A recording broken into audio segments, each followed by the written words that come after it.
It's Christmas Eve, 1945. A house in West Virginia is consumed by flames. But the tragedy isn't just the fire, it's what happened after. 5 children vanish into the night. No bodies, no trace, only unanswered questions and an ever-growing mystery. This is the story of the Sodder children's disappearance, a family's unrelenting search for the truth, and a case that still haunts the dark corners of history. Welcome to Sparko, where the deepest mysteries come to light. It was a cold, crisp Christmas Eve when the Sodder family, George, Jenny, and their 10 children, gathered around the fireplace, celebrating in their home near Fayetteville, West Virginia. The night seemed to follow the ordinary rhythm of a holiday gathering, but little did they know, this would be the last night they would all be together. Around 1 a.m., a fire suddenly broke out in the house. The flames engulfed the upper floors, but miraculously, George and Jenny managed to escape. Yet, 5 of their children, Maurice, Martha, Louis, Jenny, and Betty, were trapped upstairs in the house. The firemen later found nothing, no bodies, no signs of the children, just the charred remains of a house that seemed to hold more secrets than it would ever give up. From the very beginning, there were questions. How did the fire start so suddenly? Why didn't the children try to escape? How was it possible that 5 young children had vanished without a single trace? George Sodder, a hard-working father, immediately began to question the official report. According to firefighters, the fire was so intense that the children's bodies should have been found, even if they had perished in the flames. But there was no sign of them. The family began to investigate on their own. They learned that the fire department's report was filled with contradictions, and the local authorities seemed uninterested in pursuing the investigation any further. But George's suspicions were only beginning to grow. George's search for answers led him to a chilling discovery, something that seemed impossible. Just days after the fire, he began to find strange things that didn't add up.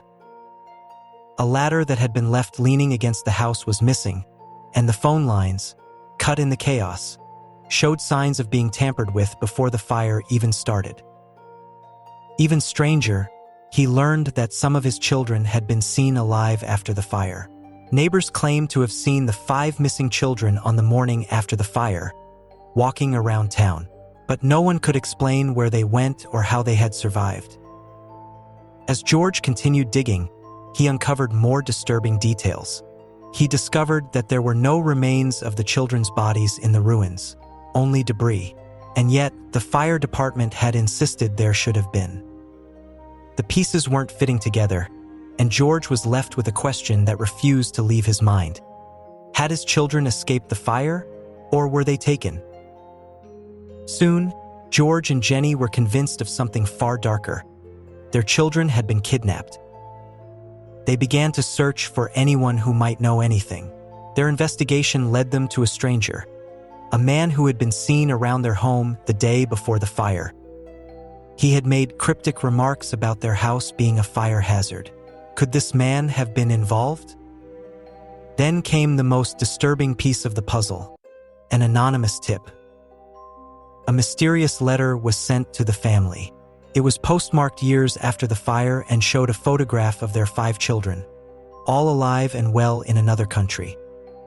The note suggested that the children had been taken by a group of individuals who had been involved in illegal activities and were holding them hostage.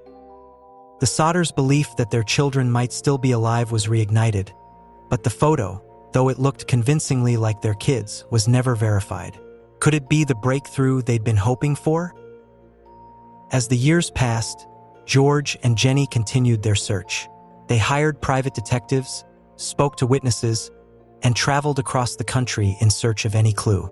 But each lead seemed to turn into another dead end. Despite their tireless efforts, the case never reached a conclusion. The Sodder children were never found, and the case went cold.